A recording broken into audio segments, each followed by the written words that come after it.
আসসালামু আলাইকুম বন্ধুরা, আমি কের আপনাদেরকে স্বাগতম। চলে আসলাম গর্ভবতী আপুদের জন্য আবার একটি ভিডিও নিয়ে আপনাদের মাঝে। আজকে আমি আলোচনা করব গর্ভাবস্থায় যে 5 ভুল করেন অনেক নারী। অবশ্যই এই ভুলগুলো থেকে বিরত থাকুন এবং এই ভুলগুলো কি জেনে নিন এই ভিডিও থেকে। গর্ভাবস্থায় একজন নারীর জন্য খুবই গুরুত্বপূর্ণ সময়, তাই এই সময় প্রত্যেক হবু মায়ের সতর্ক থাকা জরুরি। এমনকি বাড়তি সতর্কতা অবলম্বন করতে হবে। গর্ভকালে মায়েরা যদি সামান্য কিছু ভুল করে ফেলেন তাহলে হিতে বিপরীত হতে পারে।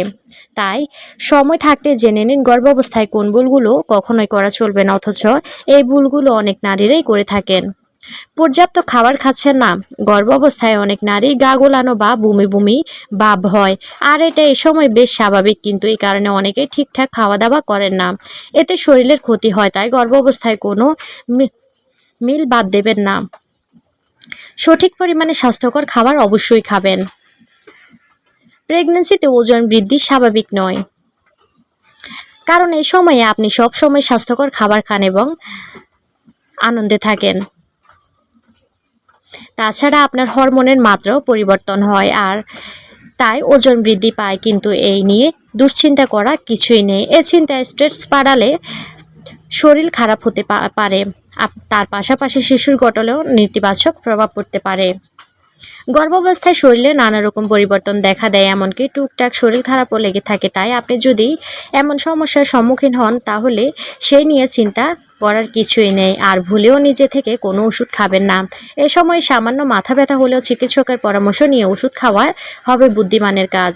প্রেগনেন্ট থাকাকালীন প্রত্যেক নারীর জন্যে অতিরিক্ত হাঁটাহাঁটি করা কিংবা প্রচুর কাজ করা কষ্টকর হয়ে যেতে পারে। তাই বলে সারাদিন এক জায়গায় চুপ করে বসে থাকাও অনর্থক।